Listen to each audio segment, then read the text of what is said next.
कृष्ण हरे हरे हरे राम राम राम हरे हरे। वन्देऽहं श्रीगुरोः श्रीयुतपदकमलं श्रीगुरुर्वैष्णवांश्च श्रीरूपं साग्रजातं सहगणरघुनाथान्वितं तं सजीवं साद्वैतं सावधूतं परिजनसहितं कृष्णचैतन्यदेवं श्रीराधा कृष्णपादान् सहगणललिता श्रीविशाखान्वितांश्च हे कृष्ण करुणा सिन्धो दीनबन्धो जगत्पते गोपेश गोपिकान्त राधाकान्त नमोऽस्तुते तप्तकाञ्चन गौराङ्गी राधे वृन्दावनेश्वरी वृषभानुसुते देवी प्रणमामि हरिप्रिये। नमो महावदान्याय कृष्णप्रेमप्रदायते कृष्णाय कृष्णचैतन्यनाम्ने गौरद्विषे नमः। जय श्रीकृष्ण चैतन्य प्रभु नित्यानन्द श्री अद्वैत गदाधर श्रीवासादि गौरभक्तवृन्द वाञ्छाकल्पतरुभ्यश्च कृपासिन्धुभ्य एव च पतितानां पावनेभ्यो वैष्णवेभ्यो नमो नमः। हरे कृष्णा कृष्णा कृष्णा हरे हरे हरे राम राम राम हरे हरे। ओम नमो भगवते श्रीकृष्ण चैतन्य चंद्राय। ओम नमो भगवते श्री कृष्ण चैतन्य चंद्राय। ओम नमो भगवते श्रीकृष्ण चैतन्य चंद्राय। ओम नमो भगवते श्री कृष्ण चैतन्य चंद्राय। ओम नमो भगवते श्रीकृष्ण चैतन्य चंद्राय। ओम नमो भगवते श्री कृष्ण चैतन्य चंद्राय। बोलिए सभी।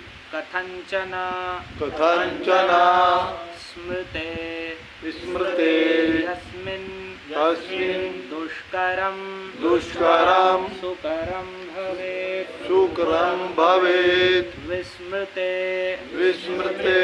विपरीतं स्यात् श्रीचैतन्यम् अमुं भजे कथंचन स्मृते यस्मिन् दुष्करं सुकरं भवेत्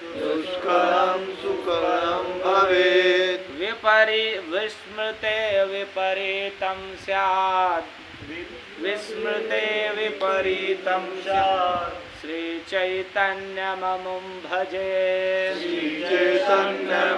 भजे कथंचन स्मृते यस्मिन् दुष्करं सुकरं भवेत्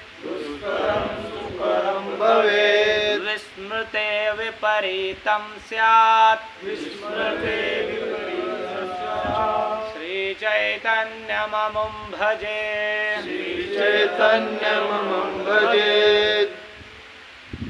जय श्री चैतन्य चरितामृत आदि लीला के 14वें परिच्छेद का प्रथम श्लोक जो मंगलाचरण में श्रील कृष्ण दास कविराज गोस्वामी लिख रहे हैं, ये हरि भक्ति विलास के 20वें विलास का पहला श्लोक है और बड़ा ही सुंदर अर्थ है इसका।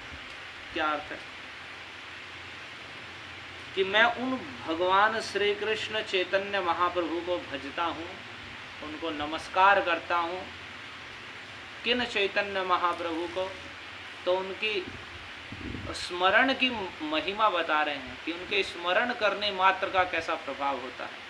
तो कह रहे हैं कथंचन स्मृते यस्मिन, जिनके कथंचन थोड़े से ही स्मरण करने मात्र से दुष्करम सुकरम भवेत, जो दुष्कर विषय है, जिस कार्य को या जिस कार्य को करना अतिशय कठिन है वह भी सुकर यानी सरलता पूर्वक हो जाता है। ध्यान से सुने सर, दुष्करम सुकरम भवे, जो दुष्कर कार्य है जिनके थोड़ा सा स्मरण करने मात्र से दुष्कर कार्य भी सुगमता से हो जाता है, सुकर हो जाता है, सुखपूर्वक संपन्न हो जाता है। और विस्मृते विपरीतम स्यात्, और जिनको भूल जाने पर, जिनके विस्मृत हो जाने पर विपरीत हो जाता है, उल्टा हो जाता है। ये जो सुकर यानी सुगमता पूर्वक भी करने योग्य जो कार्य है वह सुगमता पूर्वक करने योग्य कार्य भी दुष्कर हो जाता है। कथंचन स्मृते यस्मिन दुष्करम सुकरम भवेत विपरीते विस्मृते विपरीतम स्यात् तम श्री चैतन्य महूम भजे, जिनके थोड़ा सा ही स्मरण करने मात्र से दुष्कर कार्य भी सुकर, दुष्कर विषय भी सुगमता पूर्वक करने योग्य हो जाता है, और जिनके विस्मरण हो जाने पर विपरीत अर्थात सुकर यानी सुखपूर्वक किए जाने वाला कार्य भी दुष्कर हो जाता है। उन चैतन्य महाप्रभु की मैं वंदना करता हूँ। ठीक ठीक ठीक, उन चैतन्य महाप्रभु को मैं भजता हूँ। तो श्री चैतन्य चरितामृत के 13वें परिच्छेद में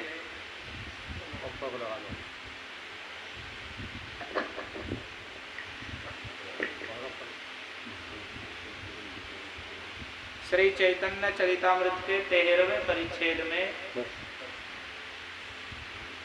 भगवान श्री चैतन्य महाप्रभु की जन्म लीला का वर्णन श्री कृष्णदास कविराज गोस्वामी ने किया है कि किस प्रकार से भगवान श्री शची देवी और श्री जगन्नाथ मिश्र के यहाँ आविर्भूत हुए। फाल्गुनी पूर्णिमा के दिन चंद्र ग्रहण का समय था और संध्या काल था, दिन छिपने का समय था, जिस समय भगवान श्री कृष्ण चैतन्य अवतीर्ण हुए। उसके विषय में भी बड़ा सुंदर लिखा है कि जब निष्कलंक गौर चंद्र आविर्भूत हो रहे हैं तो उसी समय ग्रहण लगा हुआ था, चंद्र ग्रहण। तो कह रहे हैं कि जब जो निष्कलंक गौर चंद्र हैं वे आविर्भूत हो रहे हैं तो कलंक से युक्त जो चंद्रमा है उसका क्या प्रयोजन है। फिर ऐसा सोचकर राहु ने चंद्रमा को ग्रस लिया कि जब निष्कलंक गौर चंद्र आविर्भूत हैं तो सकलंक चंद्र नहीं दिखना चाहिए।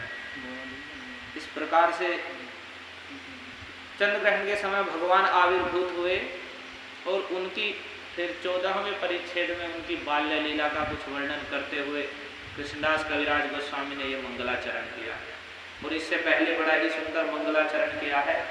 सप्रसीदतु चैतन्य देवो यस्य प्रसादतः तल्लीला वर्णने योग्य सद्यः स्यादधमुख्यः, कि वे भगवान चैतन्य देव मुझ पर प्रसन्न हों। कौन चैतन्य देव? जिनके प्रसाद से उनकी लीला वर्णन करने योग्य मैं तत्काल हो सकता हूँ। उनकी लीला वर्णन करने योग्य तत्काल किस प्रकार से हो सकता हूँ? तो कह रहे अधमोप्यहम, यद्यपि मैं अधम हूँ, निम्न स्तर का हूँ, तो उनकी लीला वर्णन करने में मेरी स्वयं की योग्यता नहीं है। वही भगवान चैतन्य महाप्रभु मुझ पर प्रसन्न हो, जिनके कृपा प्रसाद से अधम जन होने पर भी, अधम निम्न स्तर का होने पर भी मैं उनकी लीला वर्णन करने योग्य तत्काल हो सकता हूँ, तत्काल उनकी लीला वर्णन की योग्यता प्राप्त कर सकता हूँ। तो वही चैतन्य देव हम पर प्रसन्न हो। जय जय श्री चैतन्य जय नित्यानंद, जय अद्वैत चंद्र जय जय गौर भक्त वृंद। भगवान श्री चैतन्य महाप्रभु की जय हो, जय हो। श्रीमन नित्यानंद प्रभु की जय हो, अद्वैत चंद्र की जय हो, और गौरांग महाप्रभु के सभी भक्त वृंद की, भक्त समूह की जय हो। प्रभु कहिले जन्म लीला सूत्र, यशोदानंदन जैसे हैल सती सची पुत्र। अभी जन्म लीला का वर्णन पीछे किया गया है, हम सीधे बाल्य लीला के विषय में सुन रहे हैं। तो इसलिए ये कृष्णदास कविराज गोस्वामी कहते हैं कि देखो, प्रभु की इस प्रकार से जन्म लीला को सूत्र रूप में बड़े संक्षेप में कहा गया कि यशोदानंदन जैसे हैल सची पुत्र। जो यशोदानंदन कृष्ण है, किस प्रकार से वे सची नंदन सची देवी के यहाँ पुत्र रूप में जन्मे। स्वयं जो चैतन्य महाप्रभु हैं वे साक्षात कृष्ण हैं, अंशावतार और कलावतार नहीं है। जैसा कि आपने कथा में सुना था, एते चांस कला पुंसः कृष्णस्तु भगवान स्वयं, कि और जितने अवतार हैं, राम नृसिंह वामन आदि, वे सब अंश अवतार और कला अवतार हैं। लेकिन जो कृष्ण हैं वे स्वयं भगवान हैं। तो वे स्वयं भगवान श्री कृष्ण ही स्वयं श्री चैतन्य महाप्रभु के रूप में हैं, अंशावतार और कलावतार नहीं है। क्योंकि कृष्ण ही कृष्ण प्रेम दान कर सकते हैं। तो कृष्ण ही अपनी अंतरंगा शक्ति जो श्रीमती राधिका के नाम से कही जाती हैं, उनकी अंग कांति यानी उनके जैसा दिव्य अपराकृत शरीर की आभा है, उस अंग कांति को लेकर और उनके हृदय में जो भाव है कृष्ण के प्रति, उनके हृदय के भाव को लेकर स्वयं कृष्ण ही राधा भावत द्युति सुवलितम नव में कृष्ण स्वरूपम, वे कृष्ण स्वरूप ही हैं जो श्रीमती राधिका के भाव और द्युति अंग कांति से युक्त हैं। वे ही श्री कृष्ण चैतन्य के रूप में स्वयं कृष्ण आए। तो यही कह रहे हैं यहाँ पर कि पहले बाल्य लीला में आपको बताया कि यशोदानंदन जैसे हैल सची पुत्र, प्रभु कहिल जन्म लीला सूत्र की यशोदानंदन किस प्रकार से सची पुत्र हुए। संक्षेपे कहिल जन्म लीला अनुक्रम, एवे कही बाल्य लीला सूत्रेर गणन। देखिए संक्षेप में भगवान की जन्म लीला क्रम पूर्वक कही गई। अब आप भगवान के बाल्य लीला को सूत्र रूप में उनकी गणना सुनिए। सूत्र रूप का अर्थ है संक्षेप में कुछ कुछ लीलाएं, कुछ विस्तार से, और जो पहले वृंदावन दास ठाकुर ने जो चैतन्य भागवत ग्रंथ लिखा है उसमें उनके बाल्य लीला का विस्तार से वर्णन किया गया है। तो उसे कहते हैं सूत्र रूप में, इसलिए ही यहाँ कह रहे हैं, वर्णन कर रहे हैं। कुछ जो वर्णन में जो कुछ कहीं कहीं विस्तार है या जो लीला वैसे वर्णित नहीं हुई है उसका कुछ विस्तार से वर्णन कर रहे हैं। वंदे चैतन्य कृष्णस्य बाल्य लीला मनोहराम, लौकिकीमपि तामीश चेष्टया वलितांतराम। कह रहे हैं कि देखो, मैं भगवान श्री कृष्ण चैतन्य की बाल्य लीला को वंदना करता हूँ। वह मनोहर है, मन को हर लेने वाली है, आकर्षित करने वाली भगवान चैतन्य कृष्ण की वह बाल्य लीला है। लौकिकीमपि, जबकि वह लौकिक बालक की तरह ही लीला है, लेकिन कहीं कहीं ईश चेष्टया वलितांतराम, लेकिन उसमें भी वह ईश चेष्टा से मिश्र है। उसका मध्य भाग कहीं कहीं जिस प्रकार से भगवान का यशोदानंदन के रूप में ऐश्वर्य स्वाभाविक प्रकट हो जा रहा था, कि उनको मुख खोल के दिखाया, ब्रह्मांड दिखा दिया, या बंधन के समय बंधन में नहीं आ रहे हैं, उसी प्रकार से यहाँ गौर लीला में भी चैतन्य कृष्ण की कहीं कहीं ईश चेष्टा प्रकाशित होती है, और वैसे सामान्य बालक की तरह भगवान विहार कर रहे हैं। तो उसे ही कहते हैं बाल्य लीलाए आगे प्रभुर उत्तान शयन, पिता माताए देखाइल चिन्ह चिन्ह चरण, गृह दुई जन देखी लघु पद चिन्ह, ताहते ही ध्वज वज्र शंख चक्र बिन, देखी तुहार चित्ते जन्मिल विस्मय, कार पद चिन्ह घरे ना पाए निश्चय। बाल्य लीला में प्रारंभ में भगवान का किस प्रकार से छोटे भगवान शयन किए हैं या थोड़े थोड़े चलने लगते हैं, उस सब का वर्णन हुआ है। और यहाँ पर पहली वर्णन लीला का वर्णन करते हुए कहते हैं कि भगवान अपने पिता माता सची देवी और जगन्नाथ मिश्र को अपने चरण के चिन्ह दिखा रहे हैं। जगन्नाथ मिश्र बहुत बड़े भगवान के भक्त, शुद्ध वैष्णव, और बड़े पंडित के रूप में नवद्वीप में प्रसिद्ध थे और बड़े सम्मान्य, जिनके घर पर भगवान गौरहरि का आविर्भाव हुआ। तो वे जगन्नाथ मिश्र और माता सची देवी, जो स्वयं नंद बाबा और यशोदा मैया ही हैं, उन्हें भगवान ने पहले अपने चरण चिन्ह दिखाए। चरण चिन्ह किस प्रकार दिखाए कि जब दोनों सची देवी और जगन्नाथ मिश्र ने देखा कि घर में छोटे छोटे पैरों के चिन्ह हैं, बहुत छोटे छोटे पैरों के चिन्ह बने हुए हैं, और ताहाते ध्वज वज्र शंख चक्र में, और उन चिन्हों में, छोटे छोटे पैरों के चिन्ह में, जो भगवान के चरण कमलों में अपराकृत जो चरण कमल हैं कृष्ण के, उनमें जो चिन्ह पाए जाते हैं, जैसे ध्वज, ध्वज झंडे का चिन्ह, वज्र का चिन्ह यानी गदा का चिन्ह, और शंख का चिन्ह, चक्र, चक्र का भी निशान भगवान के चरण कमलों में पाया जाता है, और मीन मछली का चिन्ह, ये छोटे छोटे चिन्ह ये भगवान के चरण कमलों में अलग दिखते हैं। यानी अगर भगवान चलते हैं, श्रीमद् भागवत में भी वर्णन है कि जब भगवान व्रज भूमि में नंगे पैर चलते हैं तो वहाँ जहाँ पर चरण रखते हैं तो ये चिन्ह अपने आप उभर आते हैं।